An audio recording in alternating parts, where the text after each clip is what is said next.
is Bigfoot.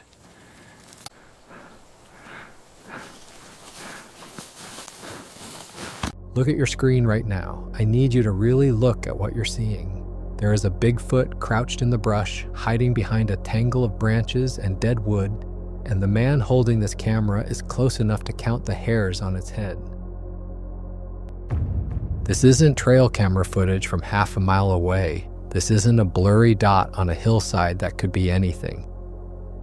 This is a man standing roughly 10 feet from a Sasquatch face to face, and you can see the thing breathing. You can see its chest expanding. You can see its eyes locked onto the camera with the kind of awareness that makes your stomach drop. The creature is crouched low, deliberately low, using the undergrowth and fallen branches as cover the same way a person would hide behind furniture during a break-in. It knows it's been spotted. It knows this man is right there. And instead of charging, instead of standing up to its full height and asserting dominance the way a bear or a gorilla would, it stays low. It hides. Let that sink in for a second. A Bigfoot, a creature that by most accounts stands 7 to 9 feet tall and weighs upward of 500 pounds, is trying to make itself invisible 10 feet from a human being. Then comes the moment. The Bigfoot shifts. It makes a sudden, deliberate movement, retreating deeper into the brush, pushing through branches and disappearing into the woods. And the man filming? He flinches. The camera jerks. The recording cuts. He backed away. He came to his senses. And the craziest part isn't the footage itself. It's that this man chose to stay as long as he did. I'm Alex, and this might be the most reckless, terrifying, and important piece of Bigfoot footage I've ever covered on this channel. Let me walk you through this clip second by second because the details matter and they're easy to miss if you're not paying attention. The video is roughly 15 seconds long. When it opens, the camera is zoomed in tight. You're looking at a wall of tangled branches, dry vines, some green leaves scattered through the frame, and a large tree trunk on the left side. The forest looks like deciduous woodland in autumn or early spring, not the towering old-growth evergreens of the Pacific Northwest. The undergrowth is thick but not impenetrable, which is important because it means the man had a relatively clear line of sight to what he was filming. And then you see it. Tucked behind the branches, partially obscured but undeniably there, is a face. 2 bright, almond-shaped eyes staring directly into the camera. The head is covered in dark, matted fur or hair. The brow ridge is pronounced. The overall shape of the skull looks broader than a human's, but not quite like a gorilla's either. It's something in between. The creature's body is crouched low to the ground, shoulders hunched forward, arms tucked in. If you've ever watched wildlife footage of a great ape trying to stay hidden in vegetation, that's exactly what this looks like. Except this isn't a zoo. This is someone's local woods. A few seconds in, the camera begins to zoom out. This is where the footage becomes truly unsettling. As the field of view widens, you start to understand just how close this man actually is. The Bigfoot isn't across a clearing. It isn't on the other side of a creek or up on a ridge. It's right there. Close enough that if it extended one arm through those branches, it could touch him. Close enough that every breath, every subtle shift of weight is visible. I've watched hundreds of alleged Bigfoot videos on this channel and in my own research, and I cannot think of a single one where the distance between the camera and the creature was this small. I want to point out something about the body proportions that's easy to miss because of the crouching posture, even hunched down, even folded into itself behind that brush. This thing is massive. The width of the shoulders alone is broader than any human I've ever seen. The head sits almost directly on the shoulders with very little visible neck, which is consistent with descriptions from thousands of BFRO witness reports going back decades. and the dark coloring of the hair or fur is uniform across the head, shoulders, and what's visible of the upper body. There's no variation that would suggest clothing or layered fabric. It's one continuous coat of matted, dark hair. Then the moment happens. The Bigfoot makes a sudden movement. It's not a charge, it's not aggressive. It shifts its weight, pushes backward, and retreats deeper into the tangle of brush and trees. Branches snap and sway as it moves. The man filming audibly reacts, his whispered voice barely captured by the microphone. The camera jerks hard to the left, momentarily catching the side of the man's own face and head before the recording cuts completely. He shut it off. He was done. And honestly, I don't blame him. 10 feet from an unknown creature that just decided to move, I would have dropped the phone and sprinted. I want to put this footage into context because I think some people might watch it and think, okay, another Bigfoot video, what else is new? And I get that reaction. There's a lot of garbage out there. There are blobsquatch photos, shaky phone videos of dark shapes a quarter mile away, trail cam images so grainy they could be anything from a bear to a guy in a hoodie. I've covered plenty of those on this channel, and I always try to be honest about what we're looking at. But this clip is fundamentally different from almost everything else in the Bigfoot footage library, and I want to explain exactly why. Start with the Patterson-Gimlin film from 1967. That's still considered the gold standard of Sasquatch footage 57 years later. And even that was filmed from horseback at a distance of roughly 80 to 100 feet, depending on which analysis you trust. The creature in that film is walking away, moving through an open creek bed, and the camera is bouncing because Roger Patterson's horse was spooked. It's remarkable footage, but it's not close. This video is close. This video is 10 feet. That's the distance from your couch to your television. Then look at trail camera footage, which I've covered extensively on this channel. Trail cams are stationary, they're triggered by motion sensors. The camera doesn't choose to be there, and neither does the person who set it up. You get what you get, and most of the time you get a few seconds of a large shape moving through the frame at whatever angle the camera happened to be pointed. There's no zooming, there's no tracking, there's no human decision-making in real time. This footage has all of those things. A human being saw Bigfoot, decided to keep filming, adjusted the zoom, held the camera relatively steady, and stayed in position for 15 seconds while standing close enough to smell the thing. That's unprecedented. The audio matters too. There's no narration laid over this clip, no dramatic music, no post-production editing that I can detect. You hear the ambient forest sounds, the man's whispered reaction, and the subtle rustle of the creature's movements. The man's voice is barely audible, which tells you he wasn't performing for an audience. He was terrified and trying not to attract more attention than he already had. I personally think the audio is one of the strongest elements of this footage because it's so understated. If someone were faking this, they'd give you a bigger reaction. They'd narrate. They'd yell. This guy whispers. Let me give you one more comparison that really drives this home. Remember the Freeman footage from 1994? Paul Freeman filmed what appeared to be a Sasquatch walking through the Blue Mountains of Washington State. That video has been analyzed by researchers for 30 years. It's considered significant partly because Freeman was an experienced woodsman and tracker.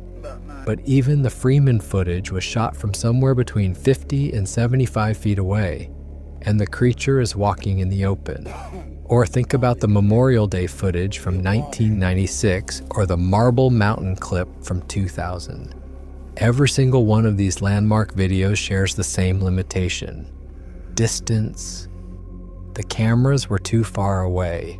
This footage eliminates that problem in the most terrifying way possible. It's not just close, it's intimate. I need to address the obvious question before we go any further. What kind of person walks up to an unknown creature in the woods and films it from 10 feet away? Because every wildlife expert, every field researcher, every survival instructor on the planet would tell you the same thing. You do not approach large unknown animals, ever, especially not alone, especially not in dense brush where your escape routes are limited. If this thing had decided to charge instead of retreat, that 15-second video would have ended very differently. I'm not exaggerating when I say this could have been a recovery mission instead of a YouTube video. From what we can see in the footage, the man appears to be alone. There's no second voice, no companion visible in any frame. The final moment of the video, when the camera swings left, briefly shows part of the man's face and the back of his head. He appears to be a middle-aged adult, not a teenager messing around. The forest environment looks like the eastern United States, maybe Appalachia, or the mid-Atlantic region based on the tree species and undergrowth. It doesn't look like the Pacific Northwest. It doesn't look like the Deep South. The vegetation, the light, the terrain all point to somewhere in the mid-latitude eastern woodlands. So what was he doing? My best guess, and this is just my opinion, is that he stumbled onto this Bigfoot by accident. Maybe he was hiking, maybe he was hunting, maybe he was checking trail cameras or scouting land. He came around a tree or pushed through some brush, and suddenly there it was, crouched and hiding. And instead of running, he pulled out his phone. I think curiosity overrode every survival instinct he had. And I think the reason the video is only 15 seconds long is that those survival instincts eventually kicked back in. 15 seconds doesn't sound like much, but when you're standing 10 feet from something that could tear you apart, 15 seconds is an eternity. I've talked to Bigfoot researchers who have spent decades in the field, people who go out every weekend, who set up camps in hotspot areas, who use call blasting and wood knocks and thermal cameras and every tool available. Most of them have never seen a Sasquatch with their own eyes, let alone been close enough to film one at this distance. The idea that some random guy with a phone accomplished what professional researchers have failed to do for years is either incredibly lucky or incredibly stupid, probably both. But either way, the footage exists, and we need to deal with what it shows us. I also want to talk about the danger for a second, because I don't think people fully appreciate what this man was risking. A male Sasquatch based on footprint dimensions and witness estimates compiled by Jeff Meldrum and other researchers likely weighs somewhere between 400 and 800 pounds. The average adult male gorilla, which is significantly smaller than most Sasquatch descriptions, can exert a bite force of over 1,300 pounds per square inch, and has been documented bending steel bars. Now scale that up. A creature with the proportions we see in this footage, at the distance we see in this footage, could close that 10-foot gap in less than a second. The man filming had zero chance of outrunning it, zero chance of fighting it, and almost zero chance of surviving a direct attack in that dense brush. He was completely at this creature's mercy, and he stayed there for 15 seconds to get the shot. Now I want to flip the perspective entirely, because I think the most important thing about this footage isn't the man, it's the Bigfoot. Forget the camera for a moment, forget the guy standing 10 feet away. Focus on what the creature is doing, because its behavior in this clip is unlike almost anything we've seen in the history of Sasquatch evidence. And I personally believe the behavior is what makes this footage so significant. The Bigfoot is crouching. It is actively, deliberately making itself smaller. It's tucked behind a mass of fallen branches and brush, using the natural debris of the forest floor as concealment. Its head is ducked. Its shoulders are hunched forward. If you took a still frame from this video and showed it to a primatologist without context, they would tell you that this is a classic evasion posture. This is what a large primate does when it's trying to avoid being seen by a perceived threat. This isn't the behavior of a mindless animal stumbling through the woods. This is calculated. This is intelligent. Think about what that means. This Bigfoot knew the man was there. It almost certainly heard him coming before he ever saw it. Sasquatch encounters reported to the BFRO consistently describe the feeling of being watched before the actual sighting. Field researchers talk about this all the time. That prickling sensation on the back of your neck, the sudden silence of birds and insects, the feeling that something large and aware is nearby. This creature probably detected the man from a considerable distance, and instead of leaving the area, which it easily could have done, it chose to crouch and hide. It chose to bet on not being noticed. That bet almost worked. If the man had been walking a different path, looking in a different direction, or moving faster, he would have walked right past this Bigfoot and never known it was there. And that raises a deeply unsettling question that I think about all the time. How many times has this exact scenario played out without anyone noticing? How many hikers, hunters, campers, and trail runners have walked within 10 or 20 feet of a hiding Sasquatch and never had a clue? If this creature's first instinct is to hide rather than flee or attack, then we might be dealing with an animal that is in our forests constantly and almost never detected. Then there's the retreat. When the Bigfoot finally moves, it doesn't stand up and charge. It doesn't roar. It doesn't beat its chest or throw anything. It shifts its weight backward and pushes deeper into the brush, moving away from the man. This is significant because there are plenty of encounter reports where Sasquatch behaved aggressively. Reports from Ohio, Pennsylvania, and throughout Appalachia describe rock throwing, tree shaking, aggressive vocalizations, and bluff charges. Stan Gordon has documented dozens of cases in Pennsylvania where witnesses described hostile Bigfoot behavior. But this creature chose the opposite. It was cornered at close range by a human, and it chose flight over fight. Jeff Meldrum, who is arguably the most credentialed scientist actively studying the Sasquatch phenomenon, has written extensively about the intelligence these creatures would need to maintain an undetected presence in North American forests. He's analyzed footprint evidence suggesting complex foot anatomy, problem-solving behavior, and social structures. If Meldrum is right, if Sasquatch possesses intelligence comparable to or exceeding that of great apes, then the behavior in this footage makes perfect sense. A smart animal that wants to avoid humans wouldn't run at the first sound of footsteps. Running attracts attention, running makes noise, crouching and hiding is quieter, less detectable, and more likely to succeed. This Bigfoot was playing the odds, and it almost won. I also want to point out something that Jane Goodall said in a 2002 interview that has stuck with me ever since I started this channel. When asked about Bigfoot, she said she was fascinated by the possibility and that she was sure undiscovered large primates still existed in remote parts of the world. Jane Goodall, the most famous primatologist alive, didn't laugh at the idea. She took it seriously.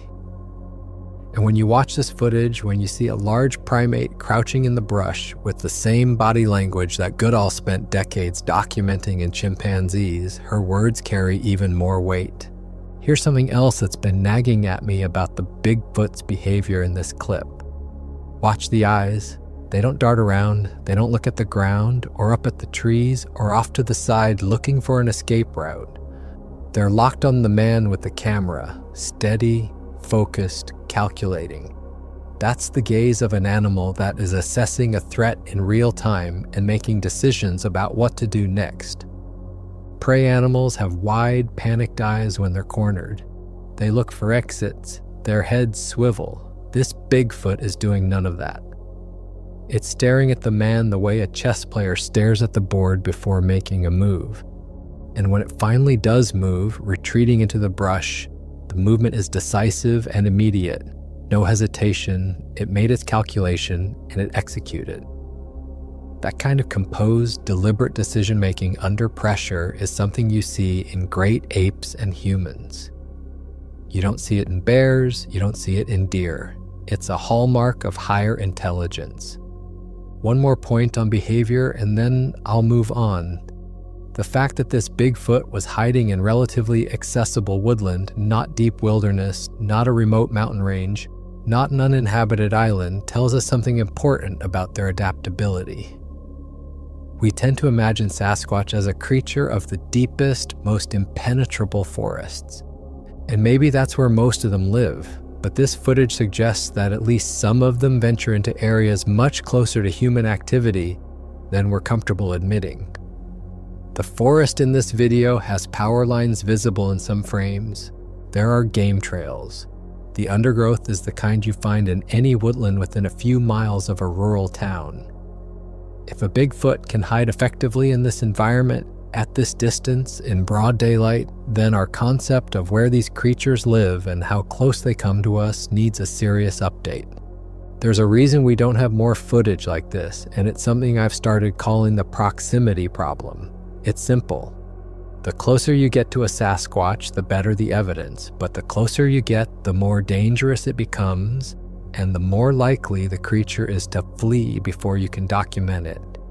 It's a catch-22 that has plagued Bigfoot research for decades. You need close footage to convince people, but getting close footage is nearly impossible under real-world conditions. Think about how trail cameras work.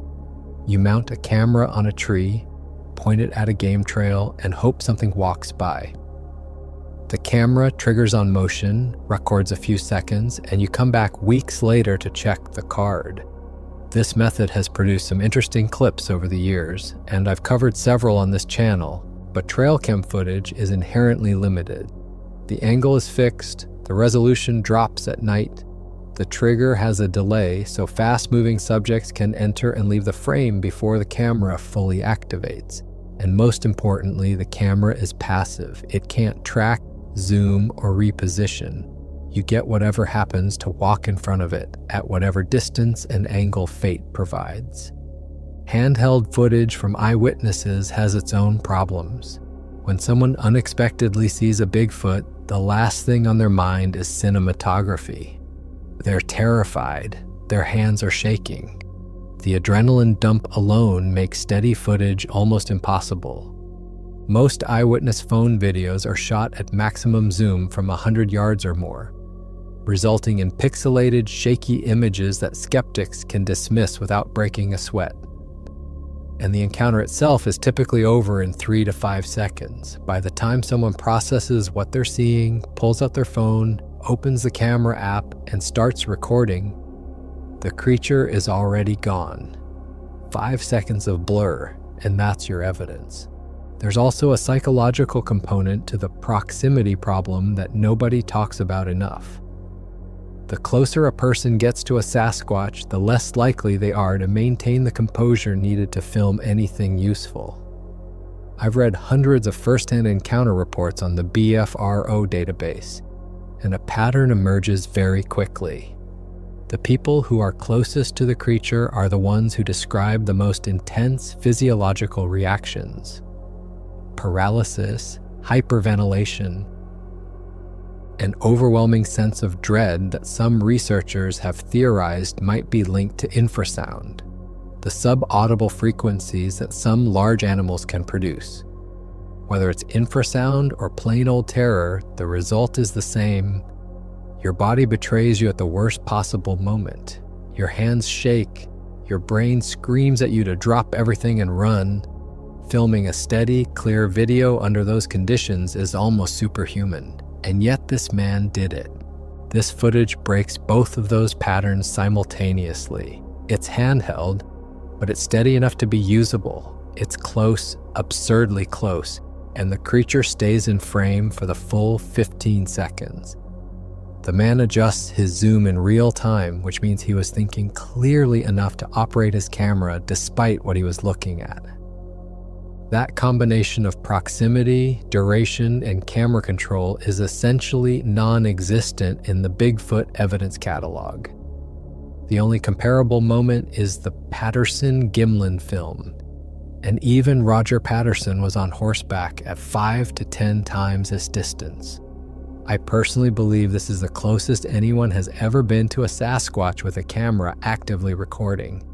If someone can show me a closer piece of footage, I would love to see it. The proximity problem also explains why the scientific establishment has been able to dismiss Bigfoot evidence for so long. When every photo is blurry, every video is distant, and every footprint could theoretically be faked, it's easy for academics to wave the whole thing away. They want a body on a table, or short of that, close-range, high-definition footage. That leaves no room for alternative explanations. This clip might not meet that impossible standard, but it gets closer than anything I've seen, and at some point, the accumulation of evidence has to count for something. I've said this before on the channel, and I'll say it again. I think the scientific community has set the bar for Bigfoot evidence in a place that's almost unreachable by design. They want definitive proof, but every time compelling evidence surfaces, the goalposts move. A footprint cast isn't good enough because it could be carved. Hair samples aren't good enough because the DNA comes back as unknown primate. And that's somehow not interesting enough to investigate further. Trail cam footage isn't good enough because it's too far away. And when someone gets close-range footage like this, it's too good to be true. At what point does the demand for evidence become an excuse to never accept any? I personally think this footage represents a turning point, or at least it should. We've had decades of distant, blurry, easily dismissed evidence. This is something different. This is close. This is clear enough to analyze. This is a creature displaying complex behavior in a natural environment at a distance where costume fraud would be nearly impossible to execute convincingly. If the research community can't at least acknowledge that this warrants serious investigation, then I think we need to ask ourselves whether they're really interested in finding the truth or just protecting their reputations. All right, let's do this. I always try to be fair on this channel, and being fair means giving the skeptics their shot. If you think this footage is fake, here are the possibilities, and here's why each one has problems. I'm not going to tell you what to believe. I'm going to lay out the evidence and let you make your own call. The first and most common explanation for any Bigfoot footage is a person in a costume. A gorilla suit, a ghillie suit, some kind of custom-made Sasquatch outfit. And I'll be the first to admit that costume technology has gotten incredibly good. High-end movie prosthetics can fool you in broad daylight. But look at what we're dealing with here. This footage is shot from 10 feet away. 10 feet. That is the most unforgiving distance imaginable for a costume. At 100 yards, a guy in a gorilla suit can pass for almost anything. At 10 feet, you see every seam, every wrinkle, every place where the fabric bunches or the mask gaps. The fur or hair on this creature doesn't look like synthetic material. It looks matted, dirty, and organic in a way that's extremely difficult to replicate, especially at this range. There's also the question of the eyes. Costume eyes are one of the hardest things to get right. They're either too glossy, too static, or they don't track realistically. The eyes in this footage appear to be alive. They're reflecting light naturally. They appear to be tracking the camera. They have a depth and a wetness that I've never seen in any Bigfoot hoax, and I've watched a lot of hoaxes. If this is a mask, whoever made it deserves an Academy Award. And I'm not being sarcastic. The level of realism in the face alone would require professional special effects work that costs tens of thousands of dollars. Then there's the movement. When the creature retreats, it moves fluidly through dense brush. It pushes backward through tangled branches without getting snagged, caught, or tripped up. Anyone who has ever worn a bulky costume knows that moving through thick undergrowth is a nightmare. Fabric catches on every twig, masks restrict your peripheral vision, padding limits your range of motion. This creature moves through the brush the way an animal moves, with practiced efficiency, using its mass to push through obstacles rather than navigating around them. That's very hard to fake. What about CGI? In 2026, you can do incredible things with computer-generated imagery, even on a smartphone. But CGI has tells, especially in handheld footage. The lighting has to match the environment exactly. The depth of field has to shift naturally as the camera moves. Shadows have to behave correctly relative to the sun's position and the surrounding foliage. And in a continuous 15-second handheld shot with natural camera shake, zoom adjustments, and a background of hundreds of individual branches and leaves all moving independently, the computational complexity of a convincing fake is enormous. I'm not saying it's impossible. I'm saying it would be a professional-grade job, not something you knock out on a laptop over the weekend. Could it be a bear? I've heard this one 1,000 times, and it makes me want to pull my hair out, but fine, let's address it. Bears don't crouch in brush and stare at you with forward-facing primate eyes. Bears don't have the shoulder structure, the head shape, or the limb proportions we see in this footage. A bear on all fours in thick brush could theoretically be mistaken for something else at a great distance. But at 10 feet, no, absolutely not. If you spent any time in the woods around bears, you know they look nothing like what's in this video. This objection only works if you haven't actually watched the footage. I want to add something about the environment itself because I think it matters for the hoax question. Look at where this was filmed. This isn't a convenient clearing where you could set up lights, position a costume actor, and control the scene. This is dense, tangled, natural woodland with fallen branches everywhere, uneven ground, and limited visibility. Staging a convincing Bigfoot hoax in this environment would be a logistical nightmare. You'd need to get a person in a full-body suit into that crouch position behind natural brush without leaving obvious signs of staging. The branches would need to be arranged to partially conceal but not fully block the subject. The costume would need to hold up at 10 feet in natural daylight. And then you'd need a second person to approach with a camera and genuinely react with fear. The level of coordination required to pull this off in this specific environment makes it far more complicated than people realize. So where does that leave us? I've gone through costume, CGI, and misidentification, and none of them fully explain what we're looking at. That doesn't automatically mean it's a real Sasquatch. I understand that. But in my experience covering this topic, the best pieces of evidence are the ones where every conventional explanation has a problem. And this footage is one of those pieces. I've watched it more times than I can count at this point, and I still can't find the seam. There's one more thing I want to address on the skeptic side, and it's the motivation question. If this is a hoax, why? What does the man behind the camera gain from 15 seconds of footage posted online? He's not monetizing it as far as I can tell. He hasn't built a following around it. He hasn't sold it to a production company. Most Bigfoot hoaxers have a clear motive, whether it's attention, money, or just the thrill of fooling people. This footage has none of those fingerprints. It feels like exactly what it appears to be. A man who stumbled onto something terrifying, filmed it because he couldn't believe what he was seeing, and shared it because he needed someone else to confirm he wasn't losing his mind. The video cuts and we're left with nothing. That's the part that drives me crazy about every Bigfoot encounter, every piece of footage, every trail cam clip. It always ends too soon. We get the beginning of the story and never the ending. The Patterson-Gimlin film runs out of film stock. Trail cameras record their preset duration and stop.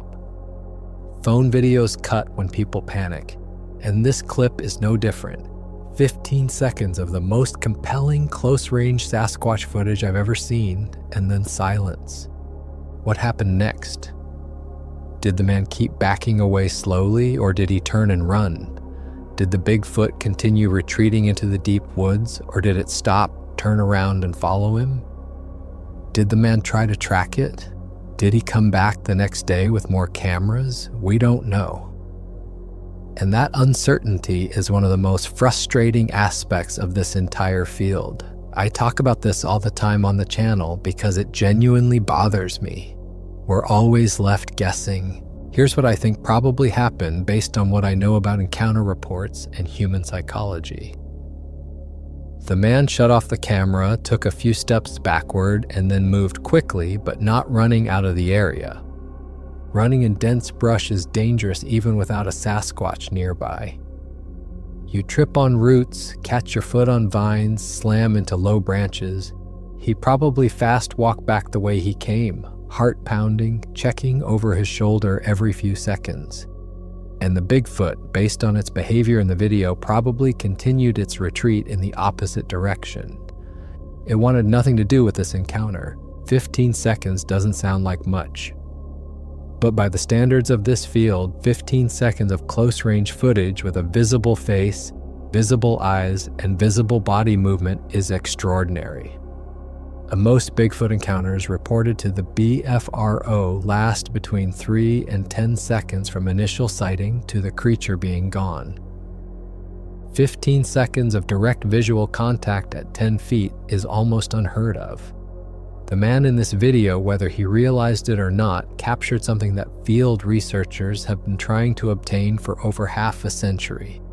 And he did it with what appears to be a regular phone camera while standing close enough to get killed. Something else I want to mention here because I think it's relevant. I get messages from people all the time asking why Bigfoot witnesses don't film longer, don't follow the creature, don't go back the next day with a film crew. And I always give them the same answer. You have no idea what it's like until you're there. Reading about Bigfoot from the comfort of your living room is completely different from standing in the woods face to face with something your brain is telling you cannot exist. Every rational thought goes out the window.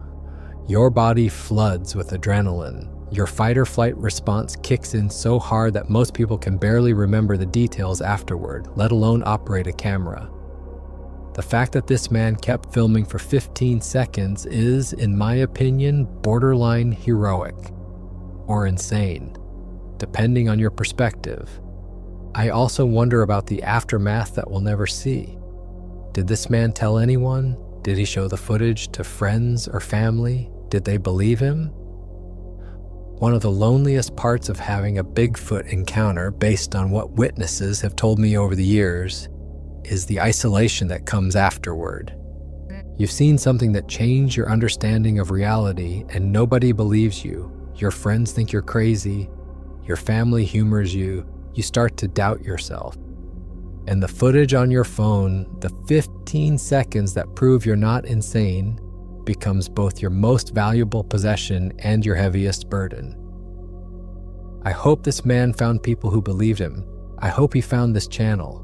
If this footage is genuine, and I personally think it deserves very serious consideration, then what does it tell us about Sasquatch as a species? The first and most obvious takeaway is that they hide, not occasionally, not as a last resort, but as a primary survival strategy. This creature was crouched and concealed before the man ever spotted it. It was already in evasion mode. That means it detected his approach, assessed the threat, chose a hiding spot, and committed to staying still, all before the encounter even began from the man's perspective. That level of preemptive avoidance requires awareness, planning, and self-control.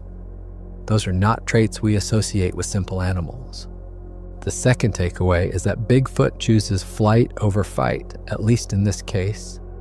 This creature was effectively cornered. It had a human being 10 feet away, camera pointed at its face, and it could have ended that encounter in a second with a single charge. Instead, it retreated. It pushed through brush in the opposite direction and disappeared. That's not the behavior of a territorial predator. That's the behavior of an animal that has learned, probably through generations of experience, that avoiding humans is the safest strategy. Indigenous traditions from dozens of tribes across North America describe Sasquatch as a watcher, a guardian, a being that observes from the shadows and only rarely allows itself to be seen. This footage aligns with those traditions almost perfectly. I've talked about indigenous knowledge on this channel before, and I keep coming back to it because I think it's one of the most underappreciated pieces of the puzzle. The Lummi people of the Pacific Northwest have stories about Zemeckis going back centuries. The Salish speak of Sasquatch as beings that walk between worlds. The Lakota describe Chiatanka as a protector of the forest. These aren't isolated myths from one tribe or one region. They're consistent descriptions of the same type of being, repeated across dozens of distinct cultures, spanning thousands of miles, cultures that had no contact with each other when these traditions were formed.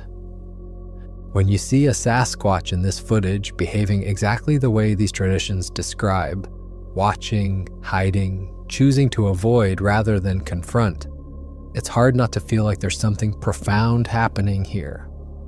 The third takeaway, and this is the one that keeps me up at night, is the question of how often this happens without anyone knowing.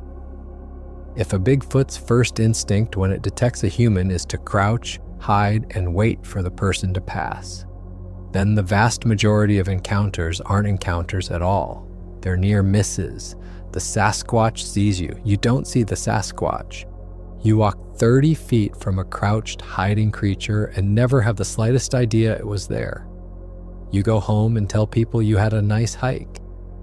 Meanwhile, 10 feet off the trail, something with intelligent eyes watched you the entire time. I think about the missing 411 research by David Paulides, who has documented hundreds of cases of people vanishing in national parks and wilderness areas under circumstances that don't add up. People who disappear from well-traveled trails. People whose search dogs lose the scent inexplicably. People found miles from where they should have been with no logical explanation for how they got there. I'm not saying Bigfoot is responsible for those disappearances, but I am saying that if a creature this large and this intelligent can hide 10 feet from a human being in broad daylight, then our assumptions about what's possible in the deep woods need to be seriously reconsidered. There are over 800 million acres of forest in the United States alone. The vast majority of that land is rarely visited by humans. National forests, wilderness areas, state parks, private timberland, and vast stretches of roadless backcountry that most people will never set foot in.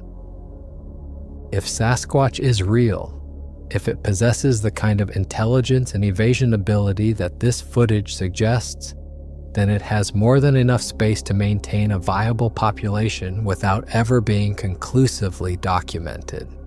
The question has never been whether the habitat exists.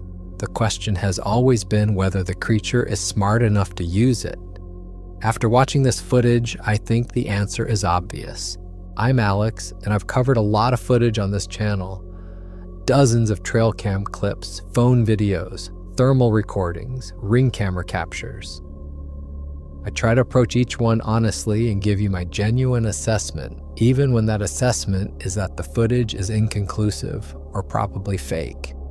I think you deserve that honesty, and I think the Bigfoot research community is better served by careful analysis than by breathless hype. This footage is different.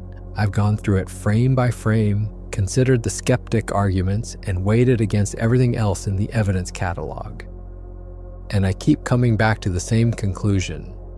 This is either the most sophisticated hoax I've ever encountered, executed at a distance and in an environment that make fakery extraordinarily difficult, or it's a real Sasquatch filmed at closer range than anything I've previously seen. I know which way I lean, and if you've watched the footage, I think you probably know too. So here's what I want to know from you. First, do you think this man was brave, stupid, or both? Because I genuinely can't decide, and I've been going back and forth since the first time I watched this clip. Second, what would you do? If you were walking through the woods and you looked down and saw two intelligent eyes staring back at you from 10 feet away, would you film it or would you run? Be honest. Third, what do you think the Bigfoot was thinking? Because that's the question that haunts me the most. It was hiding. It was watching. it made a decision to stay hidden, and then it made a decision to leave. What was going through its mind? Drop your answers in the comments. If you're new to the channel, consider subscribing because I cover footage like this regularly, and I always try to give you the full picture, not just the sensationalized version. Hit the like button if you think more people need to see this footage, because I believe they do. Share it with someone who thinks Bigfoot is a joke and ask them to explain what's in this video. And if you've had your own encounter, if you've ever been in the woods and felt something watching you or seen something you couldn't explain, reach out to me. I read every message. I take every account seriously because the evidence is piling up one clip at a time, and sooner or later the world is going to have to pay attention. I started this channel because I believe there are things in our forests that science hasn't acknowledged yet. Not because scientists are stupid, but because the phenomena doesn't cooperate with the scientific method. You can't put a Sasquatch in a lab. You can't replicate a sighting on demand. You can't schedule a peer-reviewed observation of a creature that has spent potentially thousands of years perfecting the art of not being observed. What you can do is collect footage, gather testimony, analyze patterns, and build a case. That's what this channel's about. That's what this footage adds to. And every time someone dismisses it without looking, without analyzing, without engaging with the evidence honestly, they're not being scientific. They're being lazy. Look at that footage one more time before you go. The eyes, the breathing, the crouching, the way it disappears into the brush like it was never there. 10 feet away, face to face. And once you've seen it, you can't unsee it. If you're interested in watching some more of my videos, consider checking this one.